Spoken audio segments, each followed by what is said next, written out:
नमस्कार दोस्तों, मैं हूं विकास कुमार और आप देख रहे हैं कंप्यूटर बाय विकास। सर दोस्तों, जब भी रेलवे का नाम आता है तो लोग सोचते हैं इंजन, ट्रैक, स्टेशन और टिकट। लेकिन एक सवाल ये भी दिमाग में रहता है, ट्रेन कब चलेगी, कहाँ रुकेगी, कितना माल ढोएगी, कौन सी ट्रेन पहले जाएगी और रेलवे को प्रॉफिट कैसे होगा। इन सब का फैसला IRTS यानी इंडियन रेलवे ट्रैफिक सर्विस, अगर IRAS पैसे संभालता है तो IRTS पूरे रेलवे को चलाता है। आज की इस वीडियो में हम जानेंगे IRTS यानी इंडियन रेलवे सर्विस, ये ट्रैफिक का जो कंट्रोल करता है रेलवे में, उसका पूरा power, ground reality, job profile, commercial plus operational plus salary position क्या होगी, लाइफ स्टाइल क्या होती है, प्रमोशन और ग्रोथ क्या होते हैं, प्रिपरेशन की स्ट्रैटेजी क्या होगी और IRTS आपके लिए सही है या नहीं। अगर आपको डेस्क नहीं बल्कि real operational plus decision power चाहिए तो ये वीडियो बहुत ध्यान से देखिएगा। शुरुआत करते हैं अपने सबसे पहले सवाल से, यानी IRTS क्या है। दोस्तों, IRTS का पूरा नाम इंडियन रेलवे ट्रैफिक सर्विस है। IRTS एक central civil service group A का कैटेगरी का जॉब है। IRTS ऑफिसर्स का काम होता है ट्रेन का ऑपरेशन मैनेज करना। जैसे जो स्ट्रैटेजी बनती है, जो लॉयर होते हैं, पॉलिटिकल या पॉलिसीज बनाने वाले IAS, IPS और IRS होते हैं, जो ग्राउंड लेवल पे या फिर एक तरह से कहें इंडस्ट्रियल ब्रेन होते हैं, जो लॉजिस्टिक और पैसेंजर्स ट्रेन्स को कंट्रोल करते हैं, ट्रैफिक कंट्रोल करते हैं, IRTS होते हैं। जैसे नीचे ग्राउंड लेवल पर, फील्ड लेवल पे फोर्स होते हैं जो एग्जीक्यूट करते हैं और लोगों के ट्रैफिक सिस्टम्स को ठीक करते हैं, वैसे रेलवे में इनका काम होता है IRTS का। ये ऑपरेशंस को कंट्रोल करते हैं। पैसेंजर ट्रेन हो या गुड्स ट्रैफिक कंट्रोल करना हो, रेलवे का रेवेन्यू कैसे बढ़ाना है, ये सारी चीजें यही तय करते हैं। क्या टिकट का प्राइस होगा, टाइम टेबल क्या होगा, प्रायोरिटी क्या होगी, जो मूवमेंट डिसाइड करना है, कौन सी ट्रेन किधर जाएगी, वो सब कुछ ये कर सकते हैं। सिंपल शब्दों में कह सकते हैं IRTS इंडियन रेलवे का ब्रेन प्लस कंट्रोल रूम है। अब IRTS कैसे बनते हैं, उससे पहले एक थोड़ा सा आपको ओवरव्यू बता दूं कि टोटल अभी तक आप जो ये IAS सीरीज देख रहे हैं UPSC का, उसमें सबसे पहले नंबर में आपको मैंने बताया था IAS कौन होता है, इसका क्या रोल है, तो ये एडमिनिस्ट्रेटिव का बैकबोन होता है। दूसरा नंबर आपका IPS मैंने बताया था, जो कि लॉ गार्जियन होता है, लॉ एंड ऑर्डर को संभालना इसका मेन काम होता है। फिर IRS आते हैं, जो रेवेन्यू इंजन एक तरह से कह सकते हैं, जो रेवेन्यू जनरेट करने में मेनली काम करते हैं, income tax, custom, GST, economic control यानी मनी सिस्टम का गार्जियन होते हैं। ये क्राइम कंट्रोल करते हैं और ये सारी पॉलिसीज अप्लाई करने में काम करते हैं। इसी तरह से अगर दोस्तों हम लोग बात करें अथॉरिटी वर्सेस सैक्रिफाइस की, तो अथॉरिटी जो मेन है, जो डिस्ट्रिक्ट का किंग है, वो IAS है। फोर्स का कमांडर IPS होता है और बाकी चीजें जो देखने के लिए होते हैं, जो पैसे से रिलेटेड, वो IRS होते हैं। लेकिन इनके अलावे जो एक आता है पार्ट, वो होता है IRTS, जिसको हिडन जाइंट आप कह सकते हैं इंडियन रेलवे। ये पूरे इंडिया में चल रहे पूरे रेल नेटवर्क का हर चीज डिसाइड करने वाला कंट्रोलर होता है। कब कौन सी ट्रेन रन करेगी, कौन सी ट्रेन को पहले प्रायोरिटी देना है, प्रॉफिट कैसे जनरेट करना है, टेक्निकल, मैनेजरियल सर्विसेज और central civil services group A category का ही आता है, जो कि मैंने आपको ऑलरेडी बता दिया। कैसे बनते हैं IRTS, तो उसका भी मैं आपको रोड मैप बता देता हूं। जैसे इसमें दो काम होते हैं, एक तो होता है कि आपका ऑपरेशनल विंग, जिसमें ट्रेन का मूवमेंट कंट्रोल करना होता है, डिले कोई ट्रेन है उसको कैसे हैंडल करें, एक्सीडेंट पे कैसे रिस्पॉन्ड करना है, 24/7 रिस्पॉन्सिबिलिटी होती है इसमें। और एक गलत डिसीजन पूरा का पूरा जोन आपका इंपैक्ट होता है। पैसेंजर ट्रेन्स के अलावा गुड्स और लॉजिस्टिक को इधर उधर करने वाले ट्रेन्स को भी आपको मैनेज करना होता है। जो भाड़ा ढोते हैं उससे काफी ज्यादा कमाई होती है ट्रेन को, यानी गुड्स को यहां से वहां पहुंचाने में ट्रेन्स को अच्छी खासी कमाई होती है।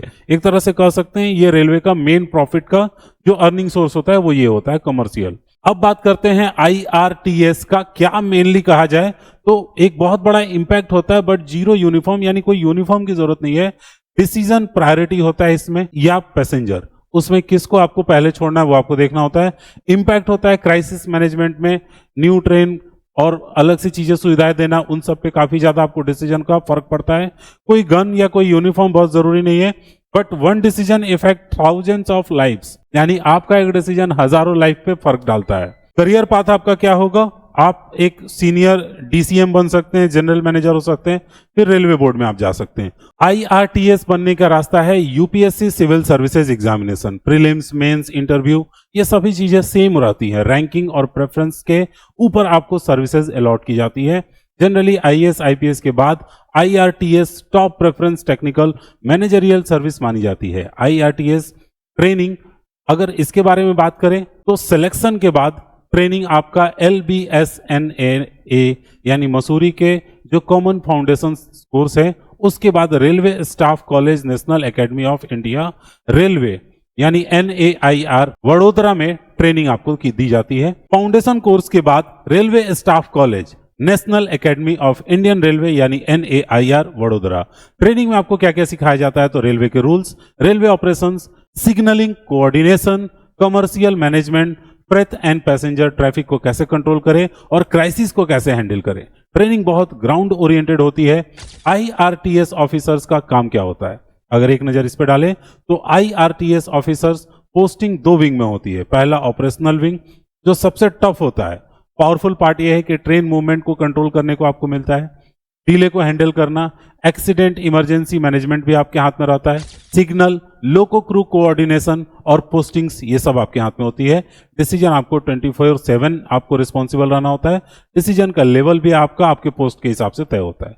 हाँ, एक गलत डिसीजन पूरे जोन पे इफेक्ट डालता है, जैसे कि मैंने आपको बताया। अब कमर्शियल विंग की बात करें तो ये आपको रेवेन्यू वगैरह प्रदान करता है, passenger revenue, freight business, parcel, logistic, station management, ये विंग रेलवे को प्रॉफिट दिलाती है। रियल पावर क्या है, तो साफ साफ समझ लीजिए, आईआरटीएस डिसाइड करता है कौन सी ट्रेन पहले चलेगी, प्रायोरिटी किसको दी जाएगी, न्यू ट्रेन प्रपोजल्स और कमर्शियल पॉलिसी इनपुट। गन नहीं होता है, यूनिफॉर्म नहीं होता है, बट एक डिसीजन हजारों लोग और करोड़ों रुपए को इफेक्ट करता है। सैलरी क्या मिलेगी, तो बेसिक पे सेम रहेगा आपका 7th CPC के तहत 56,100 रुपए, जो बाकी सभी यूपीएससी जॉब में आपको मिलता है। प्लस अलावेंसेज होंगे, DA, HRA, रेलवे के क्वार्टर आपको मिलेंगे, सरकारी मकान रहने के लिए, ट्रैवलिंग की फैसिलिटी मिलेगी, रेलवे का बंगला भी मिल सकता है आपके पोस्टिंग के हिसाब से। फिर उसके बाद स्टाफ का सपोर्ट मिलेगा, फी होगा, कंसेशंस मिलेंगे, रेलवे के पासेस मिलेंगे आपको। ये पूरा लाइफ स्टाइल काफी ज्यादा अच्छा होता है। ऑपरेशन विंग में अगर आप है तो काफी ज्यादा प्रेशर है। कमर्शियल विंग में थोड़ा सा बैलेंस लाइफ होता है। हाँ, वर्क प्रेशर थोड़ा सा इसमें रहता है। अगर ऑनेस्टली से बात करा जाए तो एक long hour, specially operation night duty में बहुत ज्यादा प्रेशर होता है और 24/7 आपको अवेलेबल भी होना होता है इन केस ऑफ इमरजेंसी। यानी अगर आपके पास इमरजेंसी कॉल आते हैं तो आपको उसके लिए तैयार रहना होता है।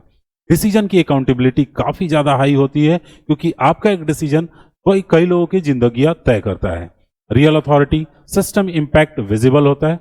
जॉब सेटिस्फैक्शन काफी ज्यादा अच्छा कर सकते हैं, क्योंकि एक चीज आपको थोड़ा सा इसमें देखना है कि 9 to 5 का ये जॉब नहीं है। इसमें आपको 24/7 अवेलेबल होना होता है। हाँ, आपको अपने ड्यूटी पीरियड में ही काम करना है, बट आपको अवेलेबल रहना है हर सिचुएशन के लिए। अगर प्रमोशन और करियर ग्रोथ की बात करें तो आईआरटीएस सबसे पहले आपको क्या रहता है, तो शुरुआत होता है असिस्टेंट कमर्शियल मैनेजर, फिर उसके बाद से आप असिस्टेंट ऑपरेशनल मैनेजर बनते हैं, फिर आप डिविजनल कमर्शियल मैनेजर बनते हैं, सीनियर डीसीएम बनते हैं, चीफ कमर्शियल मैनेजर बनते हैं, जनरल मैनेजर होते हैं रेलवे बोर्ड लेवल के, promotion study, top officers railway board तक पहुंचते हैं। इस तरह से आप नीचे के लेवल से ऊपर तक पहुंचते हैं। अगर आईआरटीएस और आईआरएस या फिर आईडीएस में अगर हम थोड़ा बहुत हल्का फुल्का कंपैरिजन करें तो आईआरएस ऑपरेशनल रेवेन्यू का होता है, रेलवे रनिंग पावर होता है, आईआरएस रेलवे अकाउंटिंग को देखता है, फाइनेंस को कंट्रोल करता है, IDs defence finance, defence budget को तय करता है। आईआरटीएस एक्शन प्लस प्रेशर है, आईआरएस फाइनेंस प्लस स्टेबिलिटी है। दोस्तों, प्रिपरेशन स्ट्रेटेजी क्या होगी, तो प्रिपरेशन वही होगी यूपीएससी वाली। जीएस स्ट्रांग करिए, एथिक्स स्ट्रांग करिए, ऑप्शनल स्ट्रांग अपना रखिए, लेकिन आईआरटीएस एस्पिरेंट्स को extra focus infrastructure, transport economics और लॉजिस्टिक मैनेजमेंट माइंडसेट के ऊपर करना होता है। इंटरव्यू में ये सब जरूर पूछा जाता है, जैसे क्राइसिस हैंडलिंग कैसे करेंगे, डिसीजन मेकिंग आपका कैसा है, क्या आप में लीडरशिप क्वालिटी है कि नहीं, रेलवे रिलेटेड आपके अंदर मतलब जानकारी है कि नहीं उस सिनेरियो को लेकर के, आईआरटीएस किसके लिए सही है, अगर ये आपका सवाल है। अगर आपको ऑपरेशन पसंद है, प्रेशर हैंडल करना अच्छा लगता है, लीडरशिप रोल चाहिए, टेस्ट से बाहर निकलकर सिस्टम चलाना है, अगर आपको फिक्स टाइमिंग, लो स्ट्रेस प्रेशर डेस्क जॉब नहीं चाहिए तो फिर ये आपके लिए नहीं है। ध्यान रखिएगा, IRTS आपके लिए तभी है जब आप फील्ड में उतरकर काम करना चाहते हैं। दोस्तों, IRTS ग्लैमर वाली सर्विस नहीं है, लेकिन अगर ट्रेन टाइम पर चलती है, अगर फ्रेट स्मूथली चलता है, अगर रेलवे सर्विसेज सही से सरवाइव कर रही है, तो इसके पीछे IRTS ऑफिसर का दिमाग का असल फैसला होता है। यह सर्विस उन लोगों के लिए है जो सिस्टम के अंदर रहकर सिस्टम को चलाते हैं। मिलते हैं अगले वीडियो में यूपीएससी के नेक्स्ट टॉपिक में, तब तक सीखते रहिए।